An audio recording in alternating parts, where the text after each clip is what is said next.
Next, we have a reading comprehension passage with five questions. This passage talks about scientific discovery. Let's look at the first question in this set.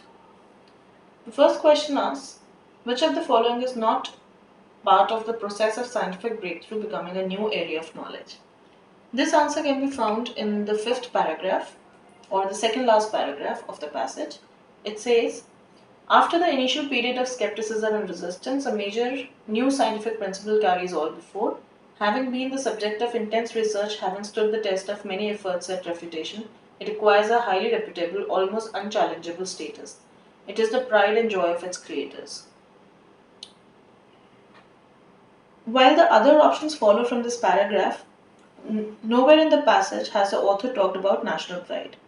Hence, the correct answer for this question will become C. National pride sweeps away any resistance that the scientific community may have on the theory.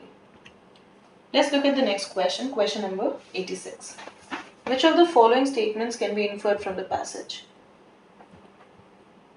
In the passage, the author states that after a new theory has been rigorously tested and verified, it becomes a new paradigm, and it is no longer possible to work in the field without using the new paradigm.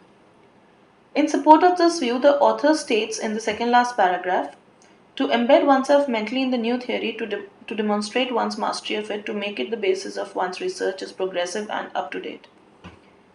In this paragraph and in the last paragraph, he further states, as he solves a problem with it, teaches it to students, and argues about it amongst the colleagues, he assimilates it as a concept until it becomes a part of him.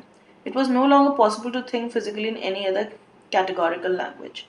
Thus, option D is the right answer, which states that the application of a new theory in scientific practice may result in a state when it becomes a construct without which a particular topic cannot be studied or understood. Next question asks about the tone of the passage. The author writes without verbosity or prejudice. The author is not indifferent to the context. The author analyzes the discovery of a new scientific idea. Hence, answer will be B, analytical and succinct. Which of the following cannot be inferred from the passage? Option C contradicts the passage. Refer to the second last paragraph again, where the author states that when a new theory is proposed and it is accepted by the scientific community, it usually undergoes many attempts at refutation.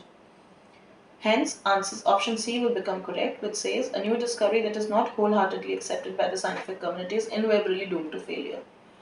This is contradicted as the author clearly states that after many attempts at refutation, also the theory can become very important and accepted by the scientific community at a later stage. Next question says, the tone of the passage suggests that the author is a person who has some knowledge of field of science. As he describes the psychological and social implication of accepting new discoveries, he is likely to be a social scientist. The other options are not at all indicated by the passage, thus option B will become the correct answer.